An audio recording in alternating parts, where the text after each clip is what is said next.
IMOTEP MBKNFR, soyez les bien nouveaux, soyez les bienvenus sur le plateau de l'Académie de la culture noire kémétique, le père Ankh M. Teouti. Aujourd'hui, nous sommes dans le cadre de la Renaissance Kéméti.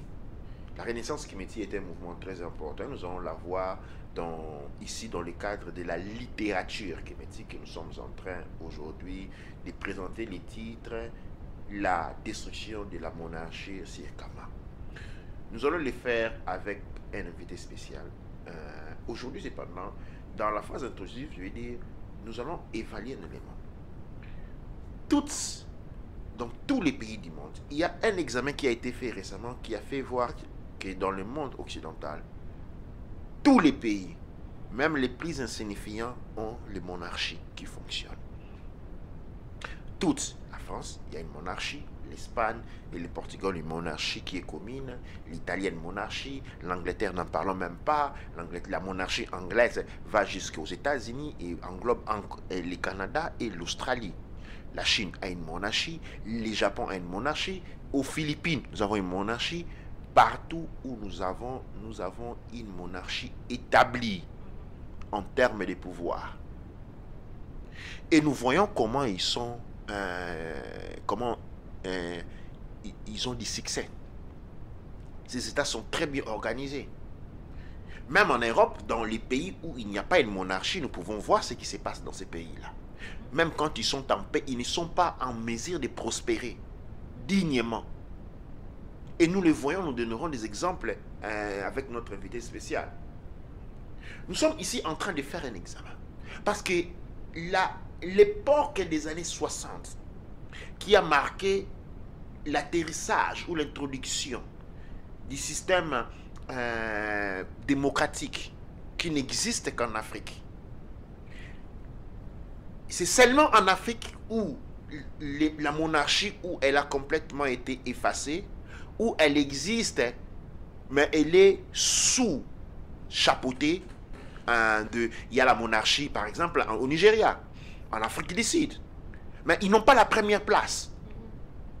Ils sont aux dépens de la démocratie. Pendant que dans tous les pays qui prospèrent, c'est le contraire. Et aujourd'hui, l'expérience des années 60 est arrivée à la fin. Quel est le résultat de l'expérience de l'indépendance commencée dans les années 60? La destruction totale. Le Nigeria, en 1960, était 13 fois plus riche que les États-Unis en termes d'économie et de finances. Aujourd'hui, on ne peut pas faire la différence entre le Nigeria et les États-Unis. L'industrie du Congo était plus, disons, le Congo était plus industrialisé que le Canada. Aujourd'hui, on ne peut pas faire l'expérience. Regardez bien, le Canada a une monarchie. Le Congo, non. La Chine a une monarchie. Partout, on a des monarchies. Aujourd'hui, nous allons rentrer dans cette réflexion rétrospective parce que nous parlons de l'authenticité. Mais l'authenticité, elle est monarchique. Et aujourd'hui, nous allons présenter ce sujet avec notre Ka Nebhet, Ka Nefer, Rakuchi, Necher, Doua Necher. Doua Necher. Et c'est un argument très intéressant parce que, en réalité, moi, j'étais aussi une des personnes qui ne croyait pas à la royauté. Je me disais que pourquoi avoir des peuples à qui on paie de l'argent, on fait ça, on fait ça, on fait ça, on fait ci. Et vous connaissez la royauté, vous connaissez ce que ça veut dire, vous connaissez ce que ça peut faire, vous connaissez les avantages et les désavantages. Et aujourd'hui, on n'est pas vraiment pour parler des avantages et des désavantages de la royauté occidentale parce que je pense qu'en même temps, ça ne nous intéresse pas trop non plus. Non plus, ça ne s'applique pas trop sur nous non plus. Mais en réalité, une fois, je suis tombée sur un magazine qui parlait de quelque chose comme, c'était une trentaine de royaux, comment on appelle, des royaux qui étaient, entre guillemets, jeunes, beaux, et qui venaient de se marier récemment. On parlait de 30 personnes, quelque chose comme ça. Alors, en regardant dans le journal, je me suis dit, 30? J'étais choquée, parce que je me suis dit, moi, à l'école, depuis l'Afrique, j'avais appris que la royauté, il n'y avait que dans quelques pays. En Belgique, en Angleterre, ici et là, c'est fini. Juste Monaco et c'est tout. Donc, des petites choses pareilles. Mais après, en lisant le livre, j'ai regardé.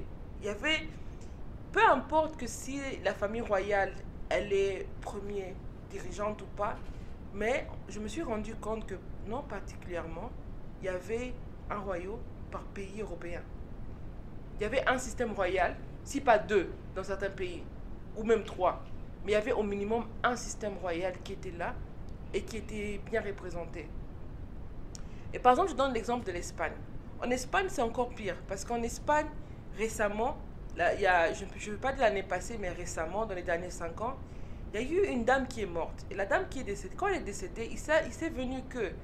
On a reporté ça mondialement. Pourquoi? Parce que c'était la personne européenne qui avait les titres les plus élevés de l'Europe entière.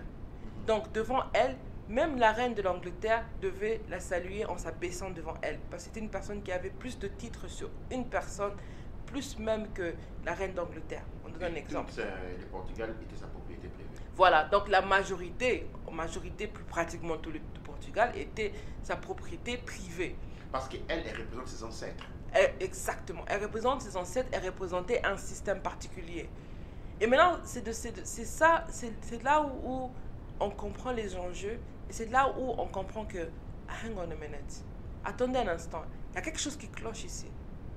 Oui, on parle de la démocratie, donc démon et puis démocratie, donc on parle de la démocratie si on veut, mais malgré cette démocratie-là, qu'est-ce qu'on réalise? On réalise que oui, bien et bien, les familles royales sont là, qu'elles soient au pouvoir comme en Angleterre ou pas comme en Italie, mais elles sont toujours là. Donc en Italie, il y a les princes, il y a la famille royale en Italie. Ce n'est pas la famille qui dirige qui a le dernier mot qu'en Angleterre, mais c'est une famille qu'on considère quand on prend des décisions. Et la même chose, ça se voit quand on regarde en France. Et France, c'est même l'exemple le plus séculaire possible. C'est le pays, entre guillemets, le plus séculaire possible, où on a achevé le système royal. Mais la lignée royale qui était restée, il y a un suivi dessus. Ils savent qui sont les personnes qui étaient des royaux à cette période. Ils ont toujours leur titre. Ils portent leur couronne dans leurs vêtements, pas sous la tête.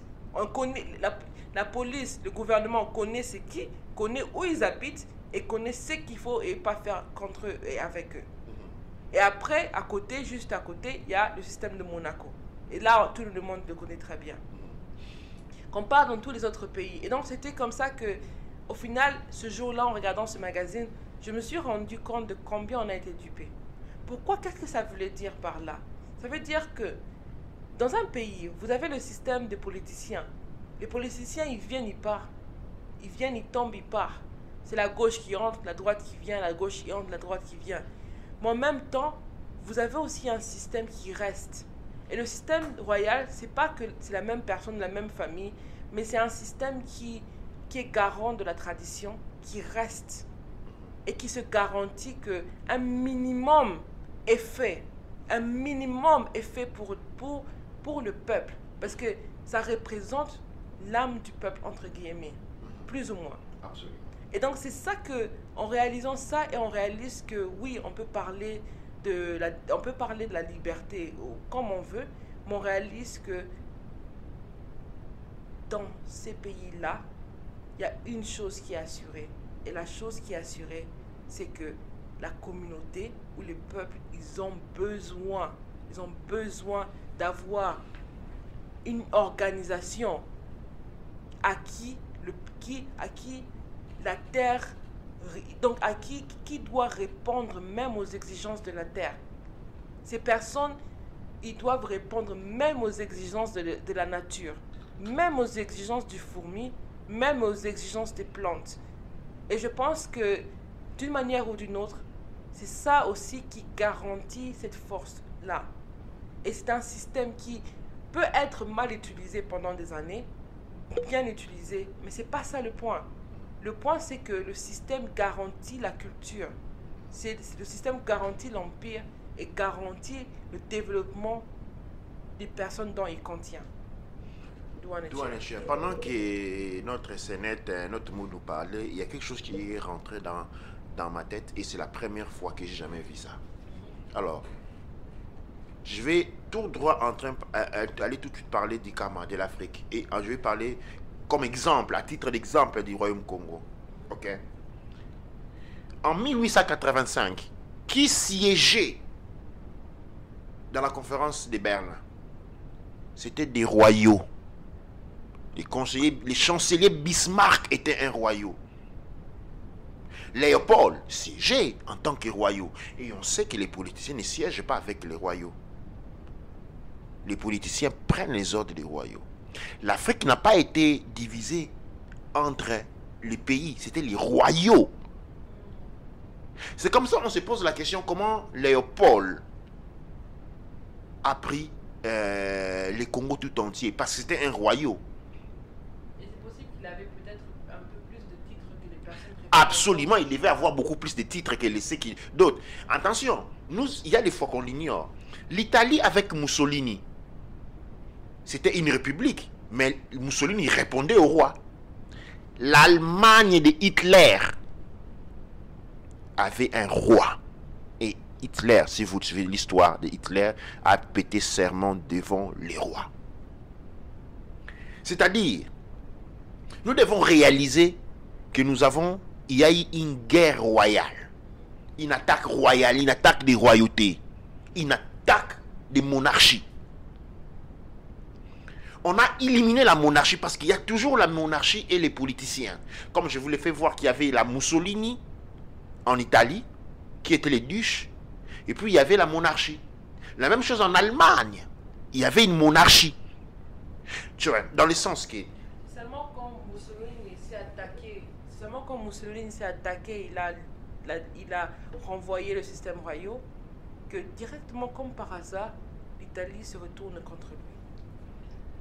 Oui, mais même là, Mussolini, même au dernier, répondait toujours au roi. Il y avait un roi.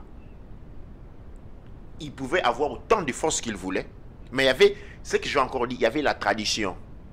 Mussolini était un homme puissant, très puissant. Ok, non? Il avait l'armée, mais il avait besoin de l'autorité royale pour faire quoi que ce soit. Qui n'avait pas d'armée. Qu'est-ce que je dis par là? Il y avait toujours un appareil politique. Les politiciens gèrent les affaires. Au temps des empires et des royaumes, il n'y avait pas de partis politiques. Parce que quand on a un parti politique, un politicien sert les partis politiques. Le parti politique, lui, est soumis aux intérêts de ceux qui les financent, qui sont les banques. Et les banques appartiennent aux royaux. On dit être loyal. Ça vient de la royauté. Être loyal signifie obéir au roi et à sa descendance. Maintenant, il y a la France qui est un système politique bicaméral, ainsi présidentiel, mais il y a des royaux. Les présidents répondent aux royaux. Ils peuvent dire que c'est pas vrai, mais c'est vrai. L'Angleterre des mêmes. Les autres des mêmes. Maintenant, les systèmes politiques africains répondent à qui? Parce que le fonctionnement politique et c'est de la transmission du pouvoir à travers la royauté. Vous voyez que c'est là qu'il y a les problèmes parce que nos pouvoirs, par exemple, l'Afrique, par exemple, le Royaume Congo, qui devient le Congo aujourd'hui, qui a été divisé, la partie appelée Angola répond à la couronne portugaise. Les Congo, les Zaïre Congo répond à la couronne belge.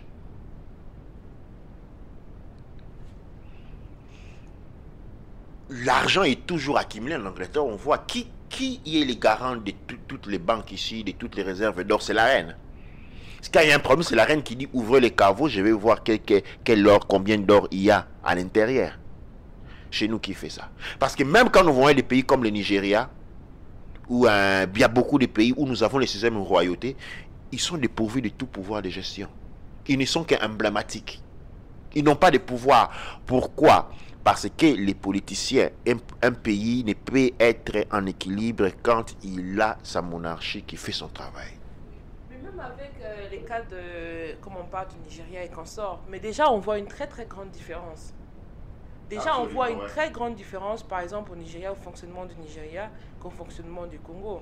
On voit une très grande différence. Quand on part dans les villages nigériens, c'est pas la même chose qu'on a dans les villages congolais. Ce sont des très jolies villes. Ce sont des villes. On ne parle pas de villages, ce sont des villages, mais des villes très joli. Mais au Congo, c'est autre chose. Parce qu'on ne respecte pas ça, Non. justement. Les villages, c'est une ville âgée. Une ville qui vient d'un état âgé, c'est un village, il n'est pas nouveau. La différence entre une ville et un village, c'est que la ville appartient à une forme de modernité. Ok? Les villages, c'est une ville qui appartient à l'authenticité. Mais nous, on n'a pas de village, on vit dans la brousse.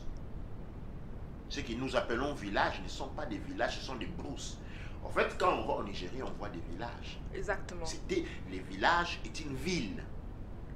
C'est une ville âgée.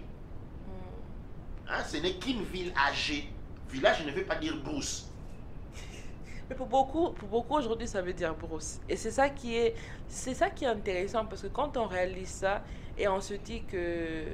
Et l'histoire nous raconte que comment, par exemple, on a tous nos petits et nos tontis à qui on a coupé la tête. On vous dit ici, celui-ci, on a coupé la tête. Kim Pavit, on l'a brûlé ici. L'autre, on l'a fait comme ça. L'autre, on l'a fait comme ça. On a l'impression aussi que ce système, il a été remplacé par des personnes qui ont payé de l'argent pour venir. Parce que même au Nigeria, le problème, il vient que maintenant, des gens payent de l'argent pour obtenir ces titres-là. Ils les achètent directement. Mais ce sont des choses qui sont très subtiles et très cachées, mais qui existent vraiment. Et ça existe, c'est accepté. Et il y a... c'est très... Je pense que ça fait même rire, parce que là, je me rends compte que il y a même ceux qui parlent, par exemple, de la descendance christique, entre guillemets. Et ceux qui parlent que non, le Christ, il a existé, il a laissé ses enfants qui ont vécu, et ils sont là jusqu'aujourd'hui. Donc on parle même de cette descendance christique. Et on parle même de cette descendance qui continue. Mais par rapport à nous, par exemple, quand on regarde la reine Zinga, on se demande qu'est-ce qu'il fait de sa famille. Quand on regarde Kim Pavit, on se demande qu'est-ce qu'il fait de sa famille. Quand on regarde les Manikongo, on se demande qu'est-ce qu'ils ont fait de leur famille. Qu'est-ce qui s'est passé? D'où ça vient? On n'a plus de questions. On a beaucoup de questions et on ne sait même plus. En même temps, la question qui est, c'est que on ne se pose même pas la question de savoir quelle serait leur place aujourd'hui si tout continue comme c'était. Quels serons-nous été et qu'est-ce qu'on était avant? Qu'est-ce qu'on pourrait être si on avait en place un système qui répondant à nos besoins, au lieu d'avoir le système colonial qu'on continue jusqu'aujourd'hui? Très bonne question. Sans monarchie, un pays vit dans la souffrance. Parce que c'est la monarchie qui a le devoir de veiller sur les personnes. Et puis nous allons faire une étude dans une autre émission de la monarchie selon la perception occidentale et africaine. Et juste pour introduire, dans la monarchie africaine, la reine ou l'intine ou l'ontoti là, durant son règne, répond même de la mort des abeilles. Il est responsable depuis les abeilles. Aujourd'hui, nous avons un système politique. En fait, le système politique n'est là que pour gérer les affaires. Il s'en fout complètement des personnes. Les nombres, les taux des occupations, ça ne lui intéresse pas. La mortalité infantile, ça ne lui intéresse pas. Mais c'est un site dont tous les systèmes, ils sont comme ça. Dans tous les systèmes où la monarchie perd des pouvoirs, perd sa place, nous avons les mêmes situations. Nous pouvons faire une carte mondiale, nous allons remarquer cela. Parce que c'est la monarchie, c'est la reine qui est la mère de tous les enfants. Et en tant que reine, elle a l'obligation que tous ses enfants mangent. C'est pourquoi, maintenant, il y avait les dépôts royaux. Pourquoi les souverains avaient, aujourd'hui, on appelle ça les taxes. Tout le monde paye les taxes. Ça va dans la caisse de l'État. Mais la caisse de l'État travaille, l'État que nous reconnaissons en Afrique est un État placé par les monarchies occidentales. Et on ne s'étonne pas que cet argent-là finisse en Occident. Et maintenant, c'est l'Occident qui va décider de financer quelques petites choses. Hein, la construction d'un petit hôpital, la construction d'un petit pont, les salaires un peu. Ça vient, pourquoi les salaires des fonctionnaires africains viennent de l'Europe avec les francs CFA? Pourquoi c'est là? C'est un tutelage parce qu'il n'y a pas une monarchie. Maintenant, dans le cas de la monarchie, tout cet argent-là qui va en Europe aurait été déposé dans les caisses bancaires, dans les dépôts bancaires de la monarchie. Et c'est la monarchie qui a le droit de veiller sur le peuple, pas les politiciens. Nous maintenant, on a un système à moitié.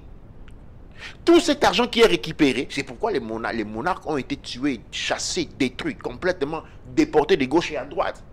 Pourquoi? Parce qu'on les a détruits, on a prélevé les richesses et ils sont partis en Occident.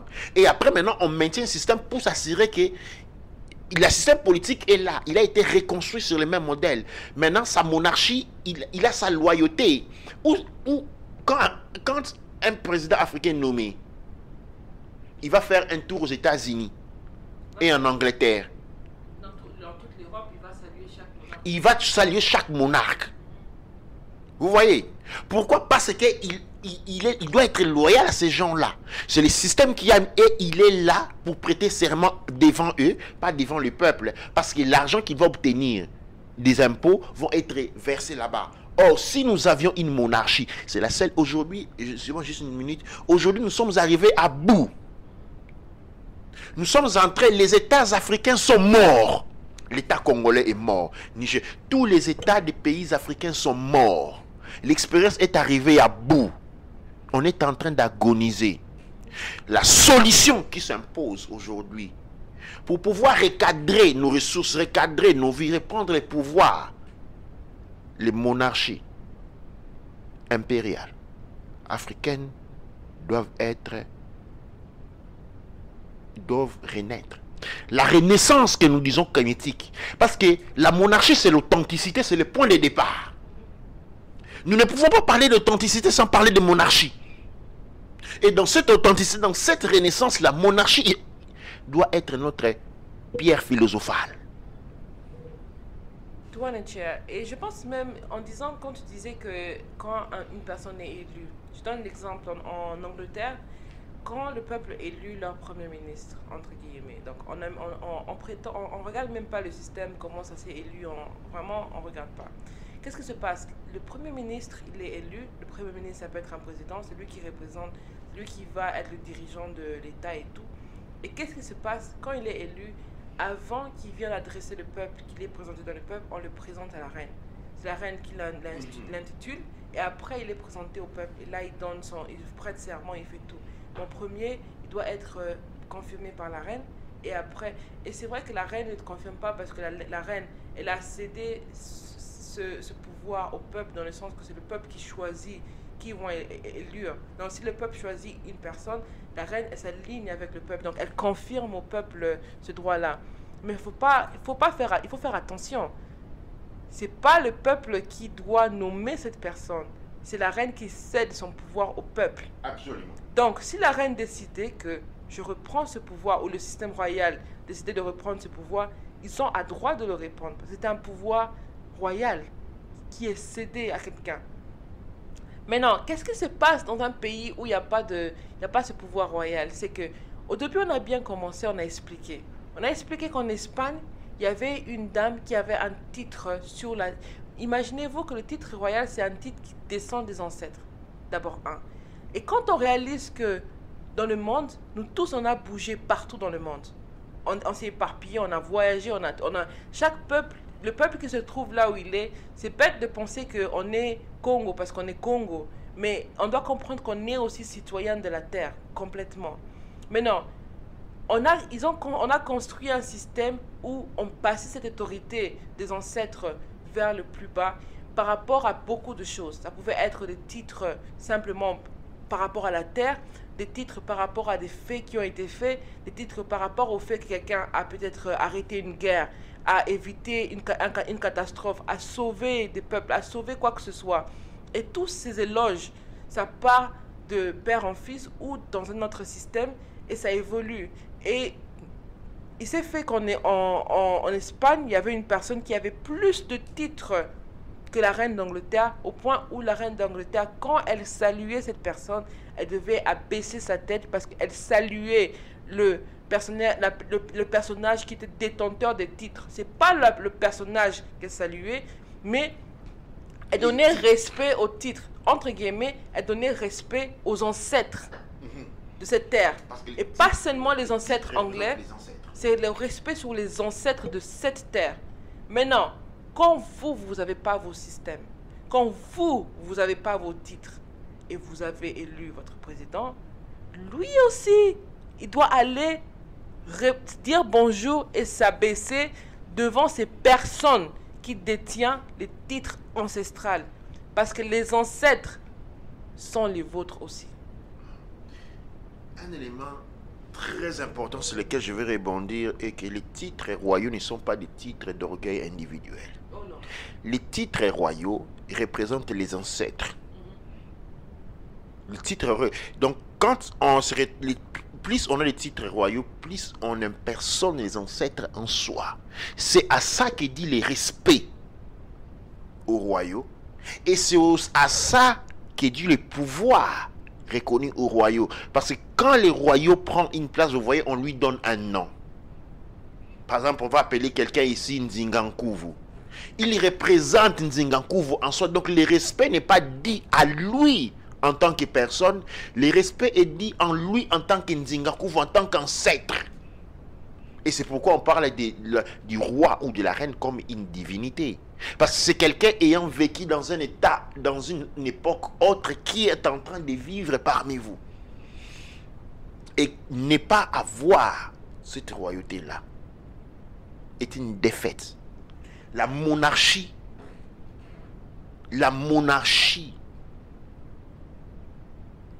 est le point de départ. Et dans le monde noir, nous allons jeter beaucoup de fleurs à une des reines du royaume Congo, la reine Diambi Kabatusuila, qui fait un grand travail avec autour du monde. Il est reconnu partout dans le monde. La reine Diambi est reconnue partout dans le monde. C'est une reine Congo, et le peuple Congo n'est pas un peuple. Le peuple Congo n'est pas un peuple qu'on peut confiner autour d'un territoire. Le peuple Congo aujourd'hui occupe pratiquement le monde entier. Nous avons le peuple Congo en Afrique du Sud, en Amérique du Sud, en Afrique, un peu partout dans le monde. Nous avons aussi le prince Ntsundi qui est en Italie. Nous devons réaliser, comme je dis aujourd'hui, nous sommes arrivés à la fin de l'expérience destructive de la politique démocratique qui nous a été imposée seulement comme moyen de nous soumettre. La démocratie, le modèle de démocratie imposé à l'Afrique, la démocratie ne signifie rien. Dans la démocratie, c'est un mot qui est venu tituler un phénomène qui a toujours existé. Dans tous les temps, dans tous les royaumes, dans tous les empires, il y avait toujours eu des politiciens. Il y avait toujours des politiciens. Les politiciens n'ont toujours pas été des familles royaux. Il y avait certains, mais généralement pas. C'était des gens qui étaient brillants dans ce qu'ils savaient faire. Et ces gens-là géraient les pays. Parler de politiciens ou de démocratie, c'est pas quelque chose de nouveau. Ces gens-là avaient toujours eu des parlements. À Rome, le modèle de la démocratie était une monarchie. Il y avait les Césars qui étaient des empereurs. Mais il y avait un parlement. Il y avait les décisions prises au niveau du parlement. Mais il y avait la royauté. Il y avait la monarchie. On nous a présenté la démocratie comme quelque chose, un phénomène nouveau, mais qui ne l'était pas. En Afrique, nous avons notre démocratie aussi en tant que gestion du pays. Il y a toujours un instrument qui gère les pays. Mais cet instrument-là doit être loyal à la monarchie, qui lui a le devoir de veiller sur les pays. La monarchie a le devoir de gérer les pays. Et il utilise l'instrument de la politique. Maintenant, nous dans l'Afrique aujourd'hui, la plupart des pays, la monarchie n'existait pas. Et quand la monarchie n'existait pas, il faut vous poser la question. Les présidents, les ministres qui sont là sont en train de gérer les pays, ils les gèrent pour qui? Parce qu'ils ne les gèrent pas pour le peuple. Dire que les pouvoirs, les présidents, le gouvernement là, et pas pour le peuple, c'est une erreur.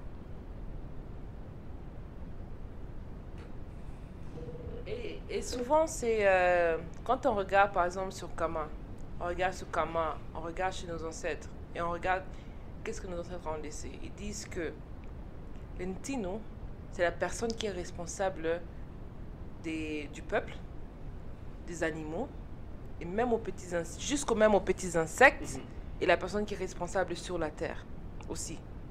Maintenant, admettons que vous, le peuple, vous avez nommé un politicien. Est-ce que les oiseaux lui ont choisi aussi? Est-ce que la terre lui a choisi aussi? Est-ce que vous avez demandé aux animaux? Est-ce que vous avez demandé à ce système-là? Non.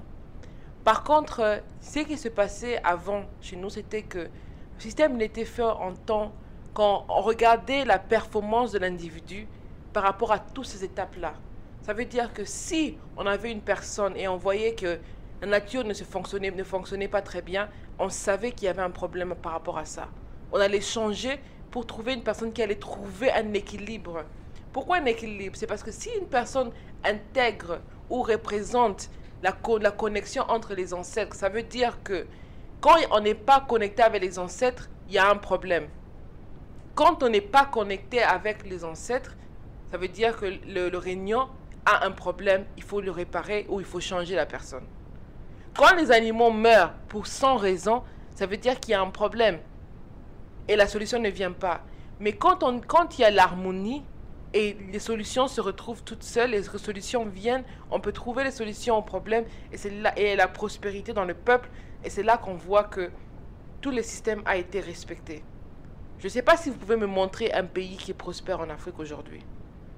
Je ne sais pas si vous pouvez me montrer un pays qui est équilibré aujourd'hui en Afrique. Il n'y en a pas. Non. Il n'y en a pas. Il n'y a pas de pays équilibre, il n'y a pas de pays prospère, il n'y a pas de pays où les enfants peuvent se dire que... en fait, c'est ça qui est bizarre. Parce qu'en Angleterre, par exemple, on a toute cette appellation où beaucoup de gens disent que non, c'est le pays des femmes. Pourquoi? Parce que les femmes sont tutelées. Parce que les femmes savent qu'elles ont leur maman, la reine.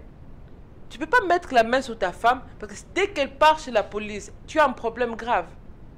Vous ne pouvez pas vous comporter comme vous voulez avec les enfants. Parce que dès qu'ils partent à l'école, ils disent que regarde ce qui s'est passé, on vous confisque l'enfant. Pourquoi on vous confisque l'enfant? C'est parce que l'enfant, il est votre enfant, mais il est aussi sujet, ou il est aussi, entre guillemets, l'enfant du régnant, dans le sens que c'est l'enfant de la reine, entre guillemets, le sujet de la reine. Ça veut dire que vous avez un devoir sur votre enfant, mais il est aussi la responsabilité de la reine. Donc si l'enfant montre qu'il y a un problème pour lui, qu'est-ce qu'on fait? On le confisque, parce que l'enfant, il y a tout ce qui est responsable sur lui et qui doit garantir son bien-être. Mais aujourd'hui au Congo, il y a les enfants de la rue. On a beaucoup de politiciens. On a des politiciens à gauche, à droite. Les enfants de la rue ne font qu'accroître. Pourquoi? Parce qu'il n'y a personne pour garantir leur bien-être. Il n'y a personne qui est responsable de leur bien-être. Et c'est comme ça que leur vie est risquée. C'est comme ça que leur vie est mise en jeu. Douane, j'étais en train d'écrire quelque chose, de faire un raisonnement très puissant là. Quand nous étudions le mot monarchie, et j'essayais en sachant que les langues occidentales se sont développées sur les langues kémétiques. Dans la monarchie, j'ai mout qui signifie mère. Et si je vais parler de la monarchie en Medoune-Netché, je dirais Mout-Kérou, la voix de la mère. Ok, non? Quand je vois Mout-Kérou, je vais décomposer les Mout-Kérou. Dans Kérou, j'ai Hérou. Et dans Mout, j'ai Mahat. De Mahat, nous avons la balance, l'équilibre et l'harmonie. Ceci veut dire quoi? Pour pouvoir avoir dans un état une harmonie, un équilibre, une balance, nous devons vivre selon la voie de la Mout-Kérou, qui signifie la monarchie. Quand nous parlons du et puis là, nous tombons en ballon parce que nous parlons du régime matrilinéaire. Mais le régime matrilinéaire, c'est la monarchie. C'est la monarchie. Parce que souvenez-vous, nous parlons d'une toti là, les rois. Mais souvenez-vous, et je vais prendre l'exemple du roi Shaka Zulu. Le roi Hérou est roi pour représenter sa mère, Queen Onandi Douane-Tcher. Et on voit que Shaka Zulu perd son pouvoir quand Onandi meurt. Et vous devez savoir que dans l'Afrique ancienne, quand la mère du roi perdait les pouvoirs, disons quand la mère du roi mourait, qui est le vrai détenteur, parce que le roi est assis sur le siège, il est roi parce qu'il est le fils de la mère. Le roi est roi parce qu'il est le fils de la reine, pas autrement. Et quand cette reine, cette couronne-là, ce siège, le trône est mort, les fils abandonnent le pouvoir. Et le pouvoir passe à l'enfant de la serre, parce que la serre est encore en vie. Comme ça, était comme le roi abandonnait le pouvoir quand sa mère mourait. Et nous l'avons vu avec Shaka Zulu. Et donc, on ne peut avoir une vraie organisation, un équilibre, une balance, harmonie, et par contre de la prospérité qui naît de l'équilibre seulement quand nous sommes dans la monarchie. De l'autre côté, je vais parler des politiciens. Avec la politique, nous avons la gestion des affaires courantes.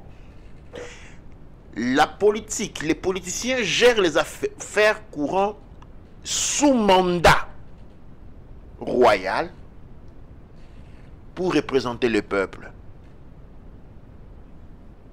Pourquoi les monarques? Parce que les monarques représentent les ancêtres. C'est les ancêtres qui donnent les pouvoirs. C'est les ancêtres. Encore aujourd'hui, on parle des élections, nous voyons qu'en réalité, c'est la reine qui appointe une personne. Pourquoi? Parce qu'elle représente les ancêtres. Avec ces éléments ici, présentés entre moi-même et notre Moots Kanefer Rakuchinecher, nous nous rendons compte de pourquoi il était nécessaire de détruire les royautés. Les royautés sont mortes, les royaumes sont morts parce que les royautés ont été détruites et pas les contraires. Pas les contraires. On peut avoir brûlé un empire. On peut brûler à fond un royaume. Mais aussi longtemps que les systèmes royaux, la monarchie existent, ils sont là. La monarchie continue à exister.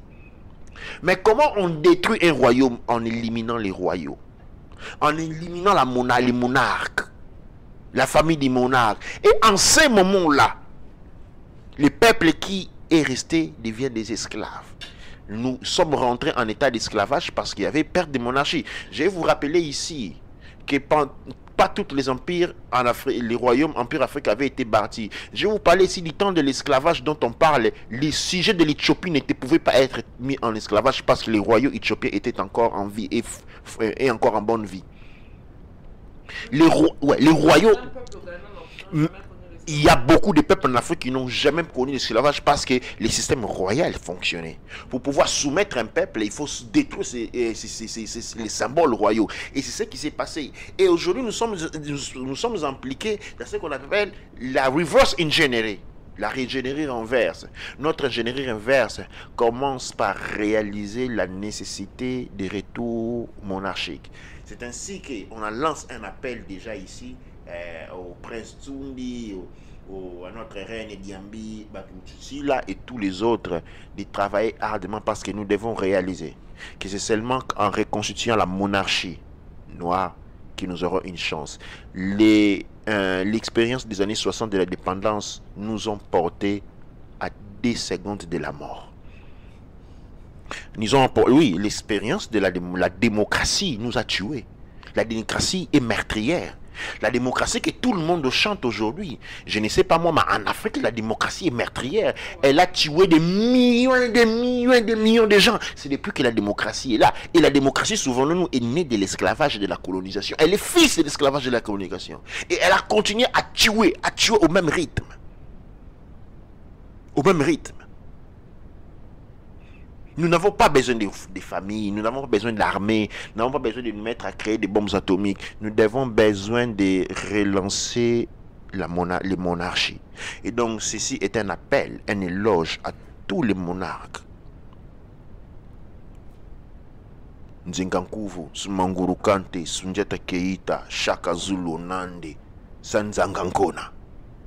Aujourd'hui, nous avons Queen Nzinga.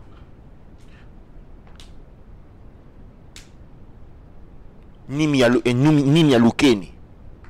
Et je n'ai cité que quelques-uns, il y a des millions en Afrique, sans passer par ce que nous avons sur Kemet, Menchou, Otep. Khufu, Imhotep. Il y en a beaucoup.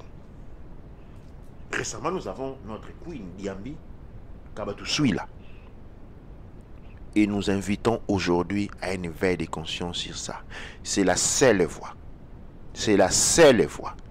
Et la dernière opportunité que nous avons de nous reprendre. Doua Netcher, Doua Amonra, Doua Neb Ercher. Je passe à notre scénette pour le monde de la fin. Doua Netcher, et je pense que c'est très intéressant d'en parler parce que souvent on regarde, on écoute ce qu'on nous dit, mais on ne regarde pas ce qui est devant nous. Et c'est comme ça que le jour où j'ai pris ce magazine qui a montré toutes les familles, j'étais choquée. Parce que pour la première fois, j'ai vu plus que ce qu'on m'avait demandé de voir. Pour la première fois, j'ai vu justement ce qui était là.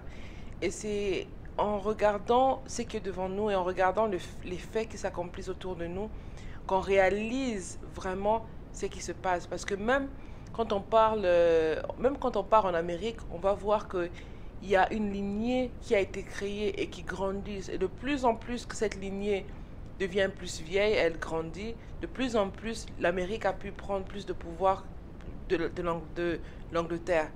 Et c'est comme ça que, pas comme en Australie, par exemple en Amérique, il y a eu une sorte de séparation vue.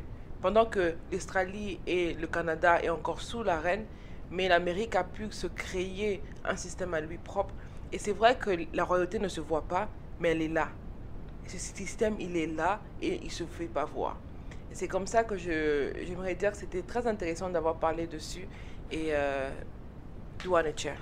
Doua Netcher, Doua Amonra, Doua Neb Ercher.